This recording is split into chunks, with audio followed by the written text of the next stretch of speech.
जय मसीह की दोस्तों। आज हम एक ऐसी यात्रा पर निकलने जा रहे हैं जो शायद आपके जीवन की सबसे बड़ी यात्रा हो। ये यात्रा है धरती के अंत को समझने की। साल 2026 हमारे सामने खड़ा है। दुनिया भर में बदलाव तेजी से हो रहे हैं।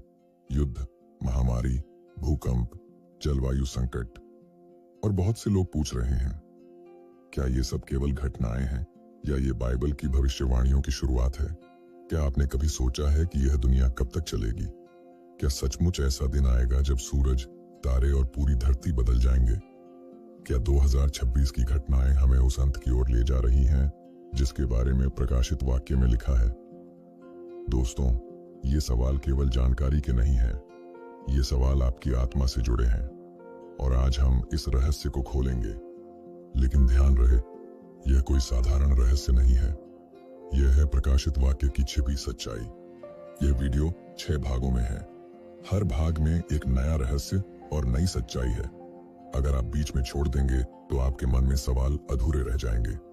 लेकिन अगर आप इसे अंत तक देखेंगे तो न सिर्फ सच्चाई जानेंगे बल्कि आपका विश्वास पहले से कहीं अधिक मजबूत हो जाएगा। आज के पहले भाग में हम जानेंगे प्रकाशित वाक्य की पुस्तक का महत्व, इसमें छिपे प्रतीकों और दर्शनों का रहस्य, और वह 6 बड़े सवाल जिनका जवाब आने वाले भागों में आपको मिलेगा। तो चलिए शुरू करते हैं इस अद्भुत यात्रा को। प्रकाशित वाक्य बाइबल की अंतिम पुस्तक है। यह सिर्फ अंत की कहानी नहीं है, बल्कि यह एक चेतावनी, एक रहस्य और एक वादा है। यह पुस्तक हमें बताती है कि इतिहास सिर्फ वैसे ही नहीं चल रहा है। हर घटना, हर युद्ध, हर महामारी, हर बदलाव, सब किसी बड़ी योजना का हिस्सा है।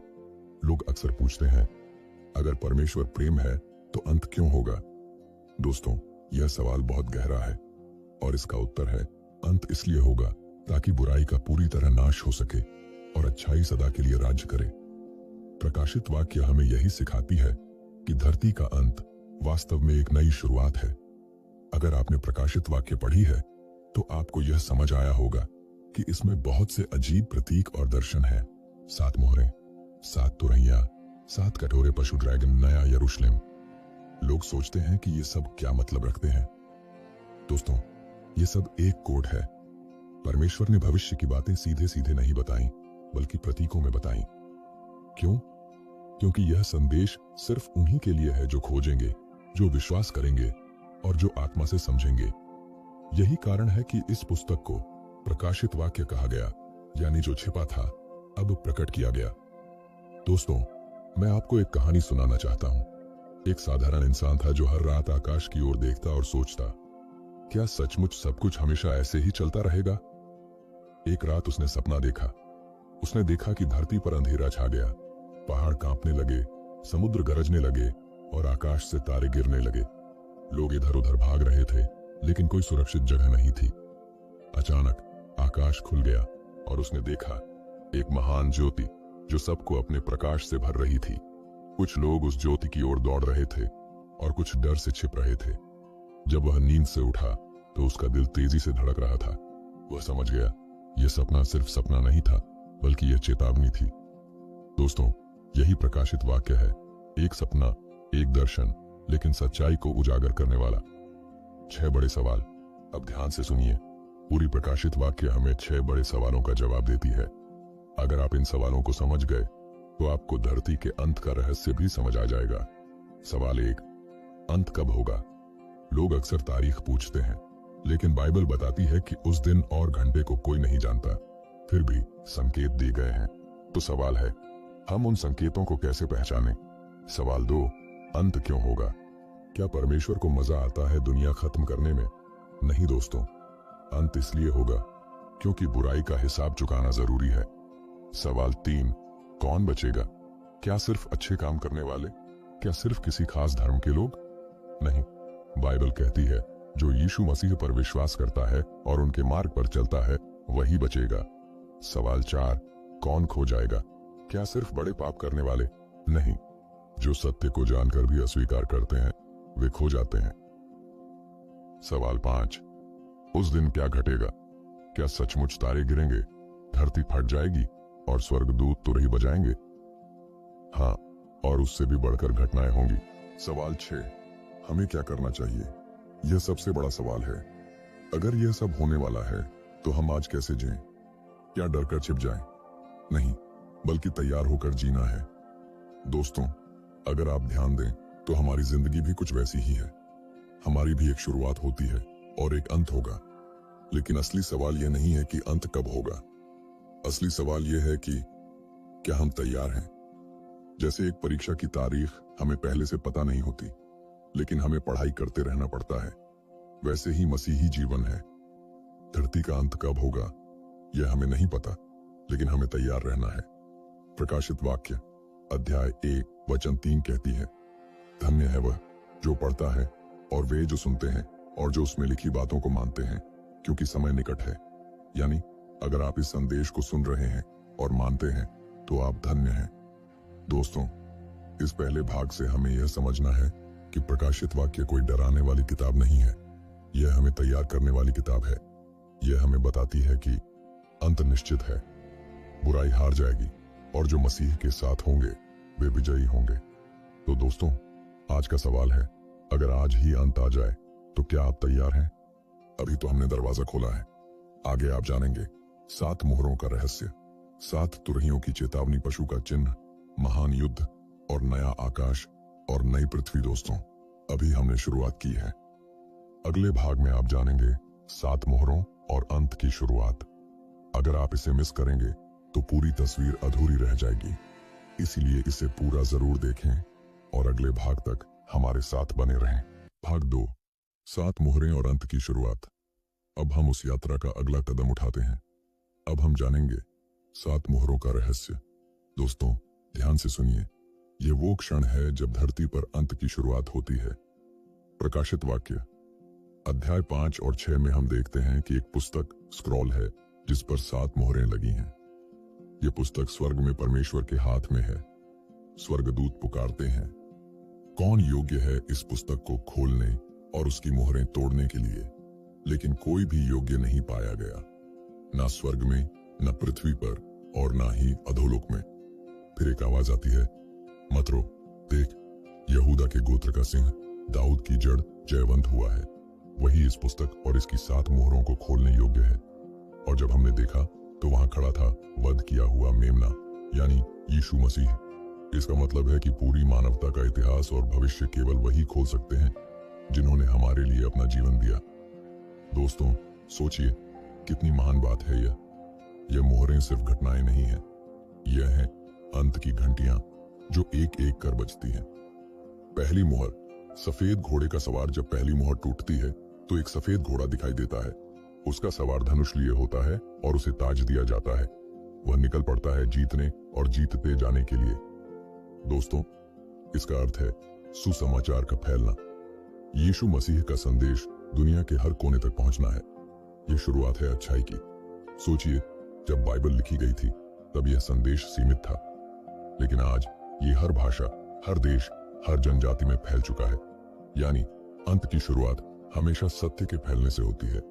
दूसरी मोहर, लाल घोड़े का सवार। दूसरी मोहर खुलने पर एक लाल घोड़ा दिखाई देता है। उसका सवार बड़ी तलवार लिए होता है और उसे अधिकार दिया जाता है कि वह पृथ्वी से शांति उठा ले। यह है युद्ध का प्रतीक। इतिहास उठाकर देखिए, हर शताब्दी में युद्ध होते आए हैं, लेकिन अंत के करीब आते आते युद्ध और भी भयानक हो जाते हैं। आज हम देखते हैं देश, धर्म, जाति, राजनीति, हर जगह लड़ाइयां हैं। यह मोहर हमें दिखाती है कि जैसे जैसे अंत पास आता है, धरती पर शांति कम होती जाती है। तीसरी मोहर, काले घोड़े का सवार। तीसरी मोहर खुलने पर एक काला घोड़ा दिखाई देता है। उसका सवार हाथ में तराजू लिए होता है और आवाज आती है, 1 दीनार में 1 क्वार आटा और 1 दीनार में 3 क्वार जौ। दोस्तों, यह है अकाल और आर्थिक संकट का प्रतीक। इसका अर्थ है कि रोजमर्रा की जरूरत की चीजें इतनी महंगी हो जाएंगी कि आम इंसान उन्हें खरीद नहीं पाएगा।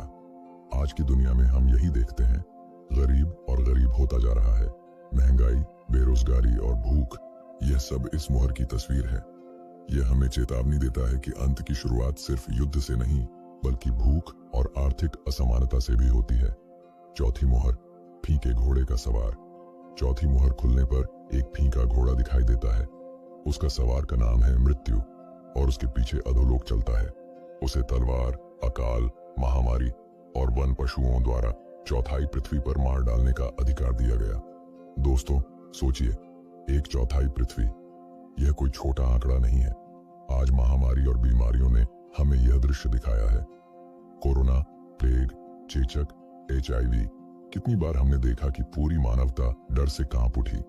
ये चौथी मोहर हमें याद दिलाती है कि अंत सिर्फ युद्ध और भूख से नहीं, बल्कि बीमारी और मौत से भी आता है। 5वीं मोहर, शहीदों की पुकार। 5वीं मोहर खुलने पर स्वर्ग में एक दृश्य दिखाया गया। वे आत्माएं जो अपने विश्वास के लिए शहीद हुई थीं, वे वेदी के नीचे पुकार रही थीं, हे प्रभु, कब तक तू न्याय न करेगा और हमारे खून का बदला लेने में देर करेगा। दोस्तों, यह मोहर हमें याद दिलाती है कि अंत से पहले विश्वासियों को सताया जाएगा। इतिहास में लाखों ने अपने विश्वास के लिए जान दी। आज भी दुनिया के कई हिस्सों में लोग यीशु के नाम पर कष्ट झेलते हैं। इसका मतलब है कि अंत के करीब आते आते विश्वास की परीक्षा और भी कड़ी होगी। 6ठी मोहर, प्राकृतिक आपदाएं और खौफ। जब 6ठी मोहर खुलती है तो धरती और आकाश हिल जाते हैं। भयानक भूकंप आता है, सूरज काला हो जाता है, चांद खून के समान लाल हो जाता है, तारे आकाश से गिरते हैं। राजा, सेनापति, धनवान और गरीब सब गुफाओं और पहाड़ों में छिप जाते हैं। वे कहते हैं, हमें उस मेमने के क्रोध से छिपा ले। दोस्तों, यह दृश्य बेहद डरावना है, लेकिन यह हमें याद दिलाता है कि कोई भी, चाहे वह कितना भी बड़ा क्यों न हो, अंत के दिन बच नहीं सकता अगर वह प्रभु के साथ नहीं है। 7वीं मोहर, मौन और नई शुरुआत। जब 7वीं मोहर खुलती है तो स्वर्ग में आधे घंटे का मौन छा जाता है। सोचिए, स्वर्ग जहां निरंतर स्तुति और गीत होता है, वहां अचानक गहरा मौन। यह मौन है न्याय की तैयारी का। इसके बाद 7 तुरहियां बजनी शुरू होती हैं, जो अगले चरण की शुरुआत है। यानी 7वीं मोहर हमें बताती है कि अंत का अगला अध्याय और भी गहरा और भयानक होगा। दोस्तों, अगर आप ध्यान दें तो ये 7 मोहरें सिर्फ धरती के भविष्य की बातें नहीं हैं। ये हमारी व्यक्तिगत जिंदगी का भी आईना है। सफेद घोड़ा, हमारे जीवन में सत्य की शुरुआत। लाल घोड़ा, हमारे जीवन की लड़ाइयां। काला घोड़ा, हमारी जरूरतों और संघर्षों की कहानी। फीका घोड़ा, हमारी बीमारियां और मौत की हकीकत। शहीदों की पुकार, हमारी आत्मा की तड़प और न्याय की चाह। प्राकृतिक आपदाएं, हमारे डर और कमजोरी। 7वीं मोहर, मौन और अंतिम फैसला यानी प्रकाशित वाक्य, सिर्फ दुनिया के अंत की नहीं, बल्कि हमारी आत्मा की यात्रा की कहानी भी है। प्रकाशित वाक्य अध्याय 6 वचन 17 कहती है, क्योंकि उनके क्रोध का बड़ा दिन आ गया है और कौन स्थिर रह सकता है। यह वचन हमें याद दिलाता है कि अंत का दिन निश्चित है, लेकिन सवाल यह है कि क्या हम स्थिर रह पाएंगे। दोस्तों, 7 मोहरें हमें डराने के लिए नहीं दी गई, वे हमें तैयार करने के लिए दी गई। ये हमें सिखाती हैं कि अंत अचानक नहीं आएगा, पहले संकेत आएंगे। हमें उन संकेतों को पहचानना होगा और सबसे जरूरी, हमें प्रभु के साथ खड़ा होना होगा। अगर हम यीशु के साथ हैं तो हमें किसी मुहर से डरने की जरूरत नहीं है। अभी यह तो बस शुरुआत है। अगले भाग में हम जानेंगे 7 तुरहियां और चेतावनी की आवाज। अगर आपने यह सुना तो आप समझ पाएंगे कि परमेश्वर कैसे पूरी दुनिया को अंतिम बार चेतावनी देता है। दोस्तों, अभी मत जाइए, क्योंकि सबसे बड़ा रहस्य आगे है। इस यात्रा में हमारे साथ बने रहें। भाग 3, 7 तुरहियां और चेतावनी की आवाज। पिछले भाग में हमने देखा कि 7 मोहरें किस तरह से एक एक करके खुलती हैं और दुनिया को अंत की ओर ले जाती हैं। हमने समझा कि हर मोहर न केवल दुनिया का भविष्य है, बल्कि हमारी व्यक्तिगत जिंदगी का भी आईना है। आज हम उस यात्रा को और गहरा करेंगे, क्योंकि अब आता है 7 तुरहियों का समय। दोस्तों, याद रखिए, मोहरें शुरुआत थीं, लेकिन तुरहियां हैं परमेश्वर की चेतावनी। जैसे युद्ध में राजा सैनिकों को चेतावनी देने के लिए तुरही बजाते थे, वैसे ही परमेश्वर पूरी मानवता को अंतिम चेतावनी देता है। इसलिए आज का भाग बेहद महत्वपूर्ण है। इसे बीच में मत छोड़िए। अगर आप इसे पूरा सुनेंगे तो समझ पाएंगे कि दुनिया किन खतरों से होकर गुजरेगी और परमेश्वर क्यों यह सब होने देता है। प्रकाशित वाक्य अध्याय 8 और 9 में हमें 7 तुरहियों का वर्णन मिलता है। ये तुरहियां 7वीं मोहर के खुलने के बाद बजती हैं। सोचिए, स्वर्ग में आधे घंटे का मौन था। फिर स्वर्गदूत तुरहियां बजाने के लिए तैयार होते हैं और हर तुरही के साथ धरती पर कोई बड़ी घटना घटती है। यह हमें बताता है कि परमेश्वर अचानक न्याय नहीं करता, पहले वह चेतावनी देता है। तुरही है चेतावनी की आवाज। पहली तुरही, ओले और आग का प्रकोप। जब पहली तुरही बजी तो ओले और आग रक्त के साथ पृथ्वी पर गिरे। पृथ्वी का 1/3 जल गया, पेड़ों का 1/3 जल गया और सारी हरी घास जल गई। दोस्तों, यह दृश्य हमें बताता है कि प्रकृति खुद चीख चीख कर कहेगी, अंत करीब है। आज हम देखते हैं क्लाइमेट चेंज, जंगलों की आग, ओले और भीषण तूफान। धरती पर एक के बाद एक प्राकृतिक आपदाएं, यानी परमेश्वर पहले प्रकृति को इस्तेमाल करता है हमें चेतावनी देने के लिए। दूसरी तुरही, समुद्र का नाश। जब दूसरी तुरही बजी तो आग से जलता हुआ मानो एक बड़ा पहाड़ समुद्र में फेंका गया। समुद्र का 1/3 खून बन गया, समुद्र के 1/3 जीव मर गए और जहाजों का 1/3 नाश हो गया। दोस्तों, ये समुद्र का संकट है। आज हम देखते हैं समुद्र प्रदूषण, ऑयल स्पिल, समुद्री जीवों की मौत और बढ़ते तूफान। समुद्र का बिगड़ना इंसान के भविष्य को खतरे में डाल देता है। ये तुरही हमें चेतावनी देती है। समुद्र जो जीवन का स्रोत है, वह भी हमें चेतावनी देगा। तीसरी तुरही, कड़वाहट का तारा। जब तीसरी तुरही बजी तो आकाश से एक बड़ा तारा गिरा। उसका नाम था अबसिंथ वर्मवुड, कड़वाहट। उसने नदियों और झरनों का 1/3 कड़वा कर दिया और बहुत लोग उस पानी से मर गए। दोस्तों, यह है जल संकट। आज दुनिया में शुद्ध पानी सबसे बड़ा मुद्दा बन गया है। नदियां प्रदूषित हो गई हैं, झरनों का पानी जहरीला हो गया है और लोग बीमारियां झेल रहे हैं। तीसरी तुरही हमें बताती है कि पानी जो जीवन है, वह भी इंसान के लिए कड़वाहट बन जाएगा। चौथी तुरही, सूर्य, चांद और तारे। जब चौथी तुरही बजी तो सूर्य का 1/3, चांद का 1/3 और तारों का 1/3 अंधकारमय हो गया। दिन का 1/3 और रात का 1/3 प्रकाशहीन हो गया। दोस्तों, यह है ब्रह्मांडीय संकट। आज हम देखते हैं वातावरण का प्रदूषण, सूर्य का तापमान बढ़ना, ओजोन परत का नाश। यानी चौथी तुरही हमें दिखाती है कि हमारे आकाश तक बदल जाएंगे। पांचवी तुरही, टिड्डियों का आतंक। जब पांचवी तुरही बजी तो स्वर्गदूत ने कुंजी पाई और अथाह गड्ढे का द्वार खोला। धुएं से सूर्य और आकाश अंधकारमय हो गए और धुएं से टिड्डियां निकल आईं। उनको दिया गया कि वे मनुष्यों को 5 महीने तक यातना दें। दोस्तों, यह दृश्य बहुत डरावना है। यहाँ टिड्डियां केवल कीड़े नहीं बल्कि दुष्ट आत्माओं का प्रतीक हैं। यानी पांचवी तुरही बताती है कि अंत के करीब आते आते आत्मिक अंधकार और यातना बढ़ेगी। छठी तुरही, बड़ी सेना का प्रकोप। जब छठी तुरही बजी तो यूफ्रेटिस नदी के पास बंधे हुए 4 स्वर्गदूत छोड़े गए। उनके साथ 20 करोड़ की एक सेना निकली और उन्होंने मानवता का 1/3 नाश कर दिया। दोस्तों, सोचिए, 20 करोड़, ये कोई छोटी संख्या नहीं है। यह संकेत है युद्ध और खून खराबे का।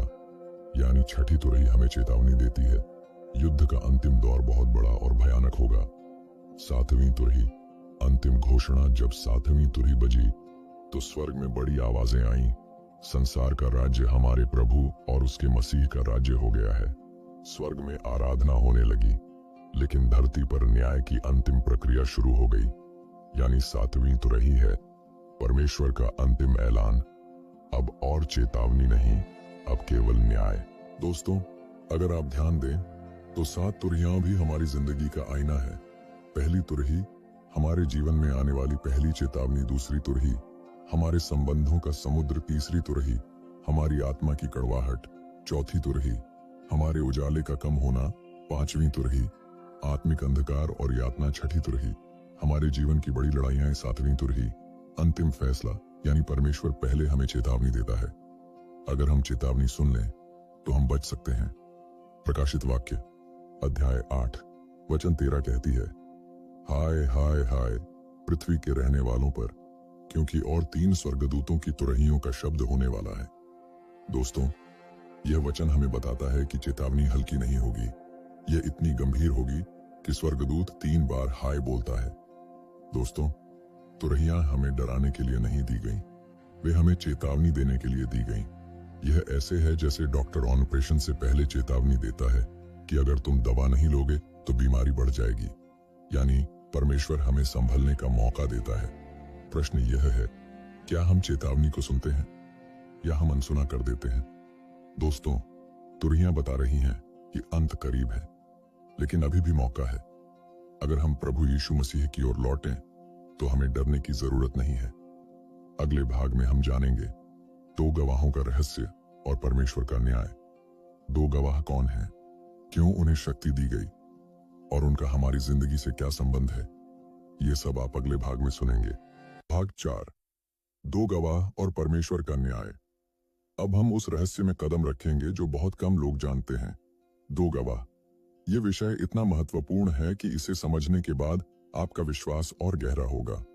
और दोस्तों, यह सिर्फ इतिहास की कहानी नहीं है, यह आपकी जिंदगी से सीधे जुड़ा हुआ है, इसलिए इसे पूरा देखें, बीच में मत जाइए, क्योंकि अगली कहानी में हम देखेंगे कि न्याय का वास्तविक स्वरूप कैसे आता है। प्रकाशित वाक्य अध्याय 11 में हमें दो गवाहों का वर्णन मिलता है। ये दो गवाह हैं। एक, पहला गवाह जो धरती को चेतावनी देता है। दो, दूसरा गवाह जो सत्य और न्याय का संदेश फैलाता है। दो गवाहों को शक्ति दी गई है, पृथ्वी पर वर्षा को रोकने की शक्ति, पानी को खून में बदलने की शक्ति, हर प्रकार की विपत्ति लाने की शक्ति। दोस्तों, सोचिए, परमेश्वर ने इन्हें सिर्फ चेतावनी देने के लिए नहीं भेजा, उन्होंने उन्हें शक्ति दी ताकि वे न्याय के लिए लोगों को सचेत कर सकें। दो गवाह कौन हैं? कई विद्वानों ने बताया कि ये गवाह हैं एलिया और एलीशा की तरह के व्यक्ति, लेकिन इसका असली मतलब यह है कि वे परमेश्वर के सच्चे संदेशवाहक हैं। दोस्तों, यह कोई काल्पनिक कहानी नहीं है। आज भी हर युग में ऐसे लोग पैदा होते हैं जो सच का प्रचार करते हैं।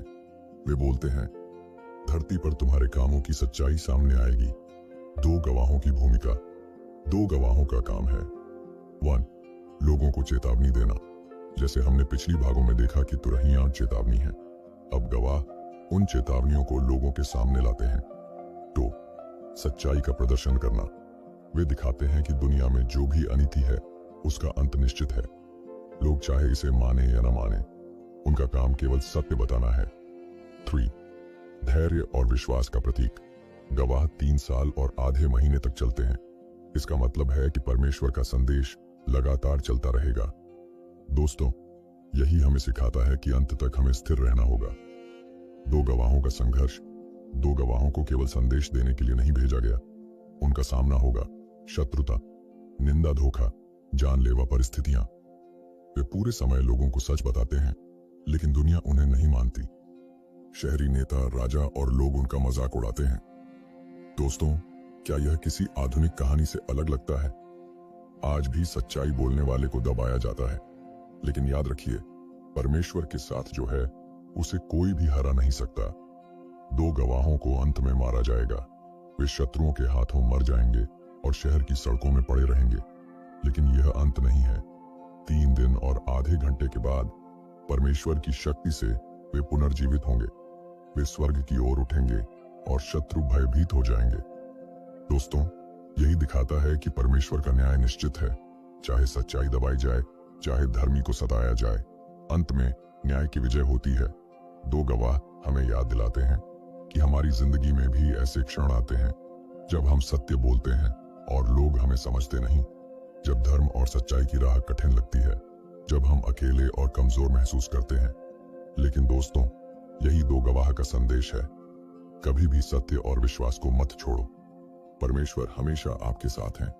यही हमें सिखाता है कि अंत में केवल वही स्थिर रह सकता है जिसने सत्य के साथ खड़ा रहा। प्रकाशित वाक्य अध्याय 11 वचन 3 से 4 कहती है, मैं अपने दो गवाहों को 3 साल और आधे महीने तक पहना। ये 2 तेल की दीपक हैं और पृथ्वी के 2 गवाह हैं। ये वचन हमें विश्वास देता है कि परमेश्वर का संदेश हमेशा रहेगा। सत्य को दबाया नहीं जा सकता।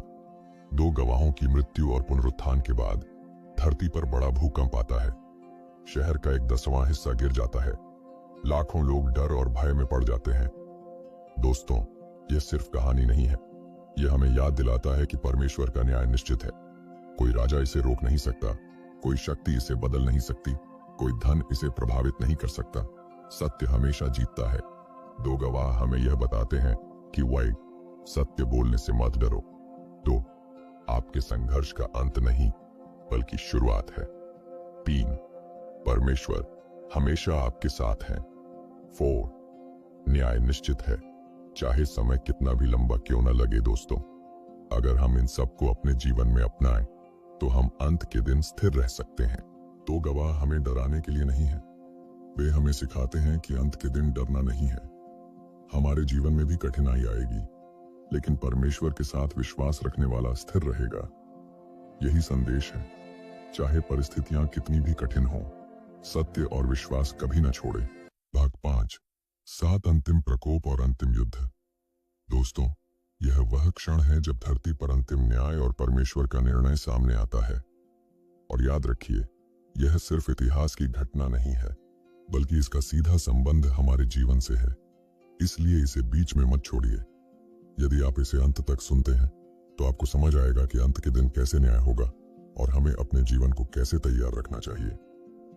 प्रकाशित वाक्य अध्याय 16 में 7 अंतिम प्रकोप का वर्णन मिलता है। ये प्रकोप है: पहला प्रकोप, घातक पाप और जल का रक्त होना। दूसरा प्रकोप, समुद्र का रक्त होना। तीसरा प्रकोप, नदियां और जल स्रोत खून में बदलना। चौथा प्रकोप, सूर्य की आग। पांचवा प्रकोप, अंधकार और पीड़ा। छठा प्रकोप, यर्दन और बड़ी सेना। सातवां प्रकोप, आकाश की धमाका और अंतिम न्याय। दोस्तों, ध्यान दीजिए, हर प्रकोप केवल प्राकृतिक घटना नहीं है। ये प्रकोप हमारे जीवन और दुनिया के हर पहलू को बदल देते हैं। पहला प्रकोप, जल का रक्त। जब पहली पटलियों का प्रकोप आता है तो पानी का एक बड़ा हिस्सा खून में बदल जाता है। इससे जीवन का सबसे महत्वपूर्ण स्रोत पानी दूषित हो जाता है। आज हम देखते हैं जल संकट, प्रदूषण और नदियों का विषाक्त होना। यह प्रकोप हमें चेतावनी देता है कि जीवन का सबसे बड़ा आधार पानी भी खतरे में है। इसका संदेश है, जीवन के हर पहलू को पवित्र और सही बनाए रखना चाहिए। दूसरा प्रकोप, समुद्र का रक्त। दूसरी पटलियों का प्रकोप समुद्र में आता है। समुद्र के जीव मर जाते हैं और समुद्र का 1/3 खून बन जाता है। यह प्रकोप समुद्री जीवन और समुद्र के पर्यावरण के विनाश का प्रतीक है। दोस्तों, समुद्र धरती का दिल है। अगर समुद्र नष्ट होता है तो जीवन कठिन हो जाएगा। यह हमें बताता है कि हमारी हर गतिविधि और निर्णय का प्रभाव पृथ्वी पर पड़ता है। तीसरा प्रकोप, नदियां और झरने खून में। तीसरे प्रकोप में नदियां और झरने खून में बदल जाते हैं। यह दृश्य बेहद भयानक है। लोगों को पीने के लिए पानी नहीं मिलता, बीमारियां फैलती हैं। दोस्तों, यह बताता है कि सत्य और न्याय से दूर रहने वाले लोग अंत में पीड़ा में रहेंगे, परंतु जो परमेश्वर के पास रहते हैं उनका पानी शुद्ध रहेगा। चौथा प्रकोप, सूर्य की आग। चौथे प्रकोप में सूर्य की एक बड़ी शक्ति पृथ्वी पर आती है। सूर्य का 1/3 ताप बढ़ जाता है और लोग जलने लगते हैं। आज हम देखते हैं जलवायु परिवर्तन, ओजोन परत की कमी, अत्यधिक गर्मी। यह प्रकोप बताता है कि प्रकृति भी न्याय में भाग लेती है। हमें अपने कर्मों और व्यवहार से पृथ्वी का सम्मान करना चाहिए।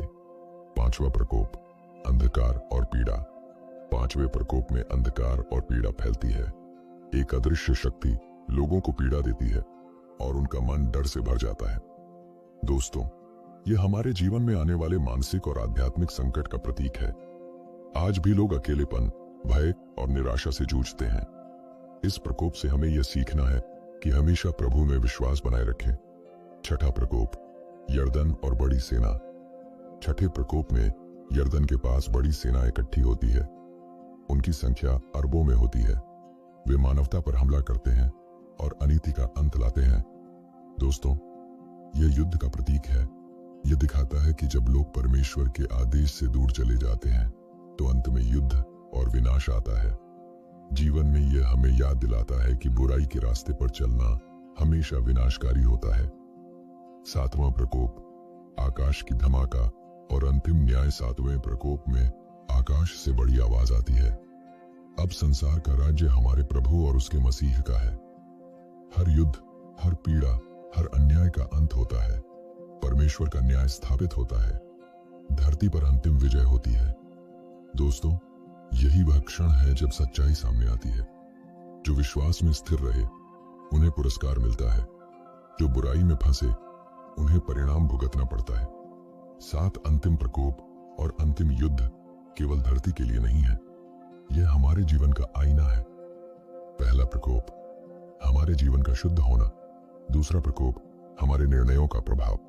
तीसरा प्रकोप, हमारे कर्मों का परिणाम। चौथा प्रकोप, प्रकृति और जीवन का संतुलन।